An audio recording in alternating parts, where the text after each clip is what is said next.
महाराज जी, इसमें एक प्रश्न है। 2-4 दिन पहले किसी ने आपने एक तांत्रिक में ऐसा वक्तव्य दिया था कि जैसे नारायण नर बन सकता है वैसे ही नर नारायण, क्योंकि रास्ता बन गया। महाराज जी, इसका भावार्थ क्या है? उस देखो बात यह है कि भगवान ने ही अपने आप को हमारे जितने रूप दिखाई दे रहे हैं ना, अपने आप को फैलाया है। समझ रहे ना? वासना वासुदेवस्य वासितम भुवनत्रयम सर्वभूत निवासोस्मि वासुदेव नमोस्तुते। वासुदेव भगवान ने अपनी एक इच्छा प्रकट की कि मैं ही इतने सब रूपों में हो जाऊं। जैसे वेद में कहा गया एको हम बहुश्यामा, तो बहुत रूपों में फैल गए। अब इस रूप में आकर हम भूल गए अपने आप को, अपने को मनुष्य मानने लगे, स्त्री मानने लगे, पुरुष मानने लगे। अगर हम लौटे तो देखो, गीध देह तज धरि हरि रूपा, किस रूप में भगवान को प्राप्त हुआ? हरि रूप हुआ ना, आया ना रामायण में, गीध देह तज धरि हरि रूपा। एक जगह आया है कि मम दर्शन फल परम अनूपा और जीव पाव निज सहज स्वरूप। वो सहज स्वरूप जानते हो क्या है? हरि, आत्मस्वरूप। देखो, इस चौपाई का मनन करे, बहुत मनन से ही समझ में आएगा। सोई जाने जे ही देहु जनाई तो जानत तुम्हें। अब उसका मतलब समझ गए ना, वो भगवत स्वरूप हो जाता है। तो नर जो बना हुआ है वो अंदर में नारायण ही है। वो अपने को भूल करके नर शरीर में, जब कुत्ता बने तो कुत्ते शरीर में तन्मयता। हम इसका बहुत सरल उदाहरण देते हैं कि जब आदमी रिक्शा चलाता है, उसको बोले ए रिक्शा, खड़ा हो जाएगा। कुछ दिन बाद वो टैक्सी ले ले तो आप उसको बोले एक रिक्शा, नहीं खड़ा होगा। अब उसको बोले ए टैक्सी, खड़ा हो जाएगा। क्या वो रिक्शा है? क्या वो टैक्सी है? पर वो उसका चालक होकर इतना तन्मय है कि उसको बोला जाता है रिक्शा, ए रिक्शा, तो खड़ा हो जाएगा। जी बोलिए, वो रिक्शा है, उसका नाम रिक्शा है। अगर सही ढंग से देखो तो रिक्शा उसकी गाड़ी है, वो थोड़ी है। तो ए पुरुष, ये गाड़ी है, हम खड़े हो गए। स्त्री, ये गाड़ी है, खड़े हो गए। बिल्कुल अज्ञान की तरह, ना कोई स्त्री है ना कोई पुरुष है, अंदर वही नारायण है। तो जो है वही है। जब आप अपने स्वरूप की तरफ बढ़ेंगे तो वही है, जानत तुम्हें। तो अब ये अज्ञानी जन थोड़ी सब कि मनुष्य कैसे नारायण हो सकता है, नारायण कैसे हो नहीं सकता है, वो है। गोस्वामी तुलसीदास जी का वचन अगर मनन करो, बहुत सरल भाषा में, इसलिए हम रामायण का उदाहरण देते हैं। जब उनको भगवत साक्षात्कार हुआ तो उन्होंने क्या जाना? बोले जड़ चेतन जग जीव जत सकल राम मैं जानी। क्या दिखाई दिया उनको? सब में राम रमा हुआ है, दिखाई दिया ना। अगर वो अपने जान जाए स्वरूप को, तो राम के स्वरूप को नहीं प्राप्त हो जाएगा क्या? अज्ञानी जीव अपने को देह मानकर सोचता है कहां भगवान और कहां मैं। बस यही भ्रम हो गया। जासु कृपा सब भ्रम मिट जाए, गिर जा सोई कृपा रख जाए। वही बैठे हैं, यही बैठे हैं, सबके हृदय में बैठे हैं। बस स्वीकृति कहां किसी को है? हमारे हृदय में भगवान बैठे हैं, कोई ध्यान देता है अपना? जैसे आप समझो, दो व्यक्ति हम कह सकते हैं तब जब आगे दर्पण रखा है और एक खड़ा है, तो दो दिखाई दे रहे हैं ना। दर्पण हटा दो, बचा कौन? एक।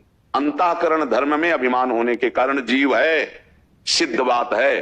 अंतःकरण का लय करो, फिर देखो कौन है, वही है। जानत तुम्हें तुम्हें हो जाए, वही है, दूसरा कोई नहीं है।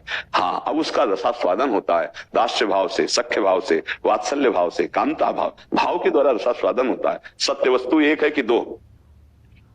फिर ये कि मनुष्य नारायण कैसे हो सकता है?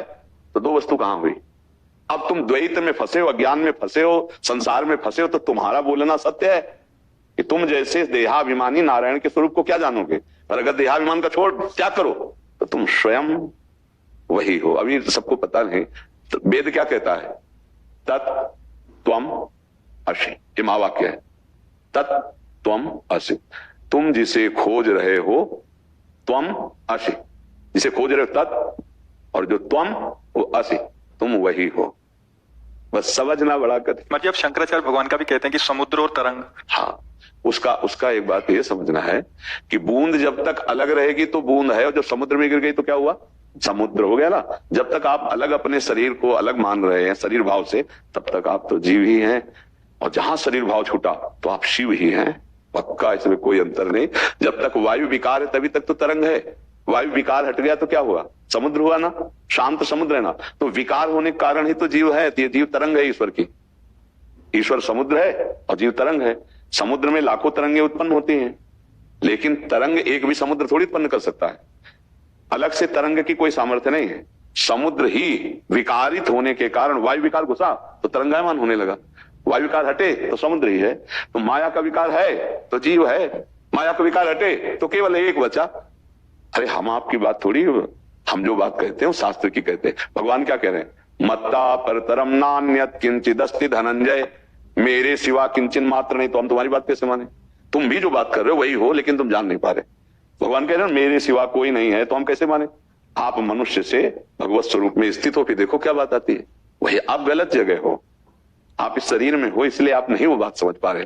वेद कहता है ईशावास्यमिदं सर्वम यत् किंचे जगत्याम जगत, जो भी किंचन मात्र है वो ईश्वर है, ईश्वर के सिवा किंचन मात्र कुछ नहीं है।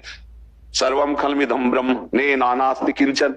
अब जब समझ ही नहीं है तो आप देह भाव से विचरण करें कि मैं तो पुरुष हूं, मैं स्त्री हूं, मैं जो भी, तो आप परमात्मा थोड़ी हो गए। आप छोड़ो सब बातें, फिर जो बचाओ क्या? सब छोड़ो, कोई उपाधि मत लगाओ। तो जो बचाओ मैं है ना, वही मैं भगवान है।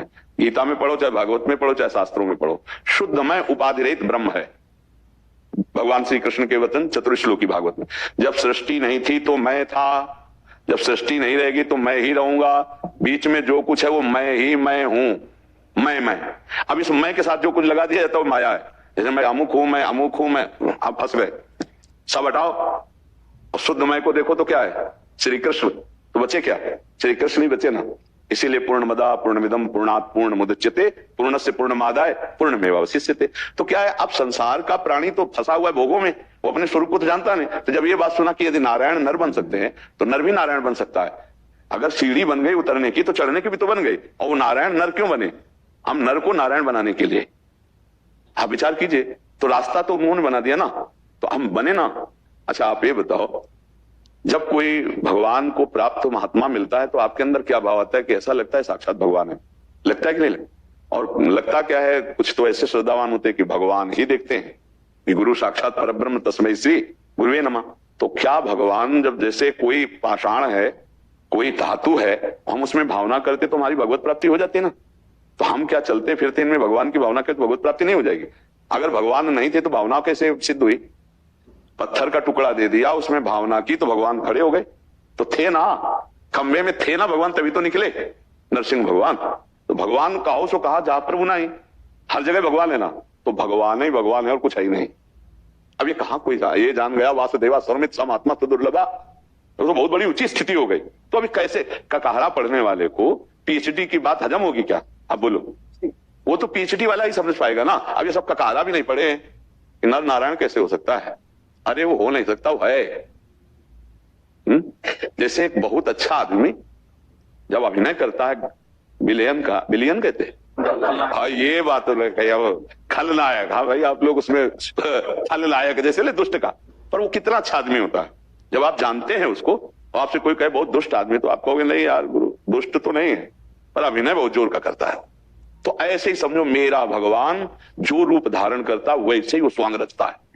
आपके रूप में अज्ञानी का रूप धारण कर लिया तो अज्ञानी का स्वांग कर रहा है, लेकिन ज्ञानी जानता है कि बहुत अच्छा है, वो परमात्मा तत्व है, दूसरा नहीं है। स्वांग कर रहा है कहीं पापी का, कहीं पुण्यात्मा का, कहीं महात्मा का, कहीं दुरात्मा का। देखो वही आदमी जब हम फिल्म में देखते हैं बहुत सही रोल, और उसी आदमी को देखते हैं जब निगेटिव रोल में खलनायक के रूप में, तो हमारे अंदर उसके प्रति प्रियता होती है, श्रद्धा नहीं होती।